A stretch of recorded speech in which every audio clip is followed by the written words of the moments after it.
Hi, today we are going to be talking about salary negotiation. Most people want to have more money, but most people are very uncomfortable negotiating for their salary. So today I'm going to cover three key principles you should be using for your salary negotiation.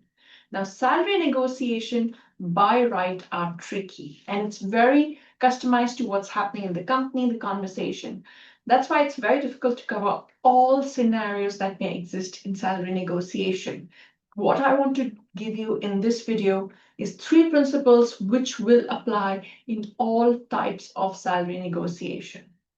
Hi, my name is Shub Faujdar. I'm a Singapore-based job search strategist and career coach and a former corporate recruiter. I am the CEO and founder of JobsMe. If you don't already, please do subscribe to this channel. I release 2 videos every week, a short nano tip on Tuesdays and a deep dive like this one on Thursdays. I'm also a LinkedIn top voice, so if you're looking at daily posts on job search and career growth, don't forget to follow me there. I'm going to straight away deep dive into our first principle. Follow the us mindset versus them mindset.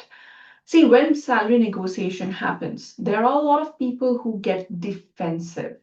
And that's why it's awkward for most people to do salary negotiation. I mean, I have clients whose entire job is negotiation, contracting, procurement, vendor management. They are doing it to win their bread.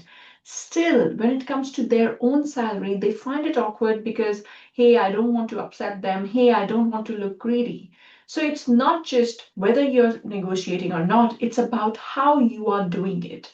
If you leave them feeling that you are not understanding their point of view, all you care about is your money, and you get defensive in the negotiation, it's not going to paint a good picture.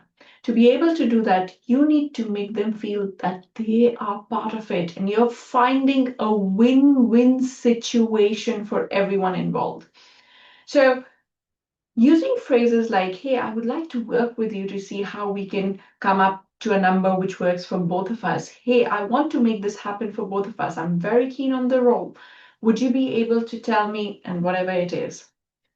I've had clients who appeals to people's higher values. Look, seems like I am making it tough for you, and I totally get it. But I also know that you're a fair employer and will compensate me fairly. So if you don't mind, can we have this discussion at a slightly later stage, etc. So you've got to see how you make this whole conversation as a team. We are working together to solve this problem instead of, hey, I'm looking out for me and you're looking out for yourself. So that mindset is golden. Make sure you do adopt that mindset. The second principle which you want to be looking for is get out of the conversation when things heat up. You don't need to negotiate in the moment. If they are getting very, very aggressive in the conversation, if they are pressurizing you, if they are asking you for things in the moment, you can always say, hey, I haven't considered this. Let me think about it. Could you give me a couple of hours, or could you give me a couple of days, or can I come back to you by tomorrow morning? Because then you're leaving room to go back and question.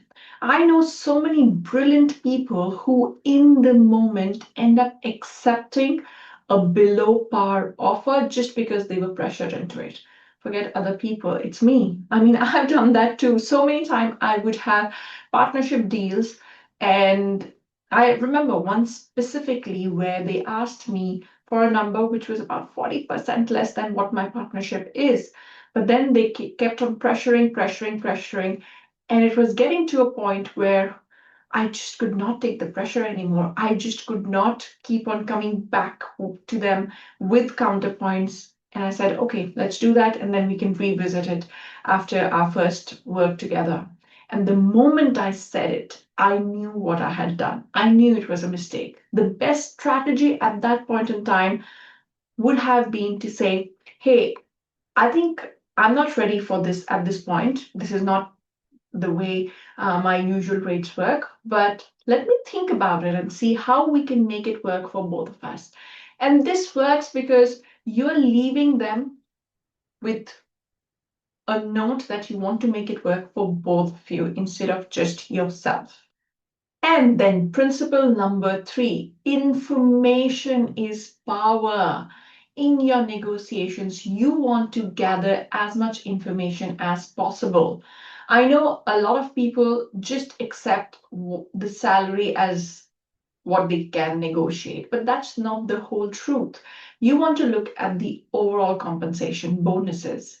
When is bonus paid out? What's the average bonus for people at your level in the particular function? Would you be eligible if you joined up to a particular point? What's the salary review cycle? Would you be eligible? What's the average salary review? So these are a lot of things which you can gather from them, even outside of the market research, which you can use for your business case. So when you get the numbers, my big advice to you is don't be defensive. Don't start negotiating on the offer. You want to ask them what all they have in store. Get the full picture, because that will help you to make your business case. And use the call to gather as much information as possible. Then you can create your business case. You can input that information in any tools you're using. You could speak to people in the industry, create that business case, send an email, and then have a call with them. That will give you much better result instead of negotiating on the basis of, I feel this is less, I want more, because then it's just feelings and wants. We want to make a logical business case, which is also taking into account everything which is on the table. So I hope these 3 principles will make salary negotiation easy for you. Whenever things get pressurizing, whenever things get heated up, just take a bow, just ask them, can you consider, and come back, and you will be in a better position to negotiate. Happens to all of us. I hope this video has been helpful. I look forward to hearing stories of successful salary negotiation from everyone. Please do write in if you've used any of these principles, or if you've had a successful salary negotiation recently. Until next week, go make an impact.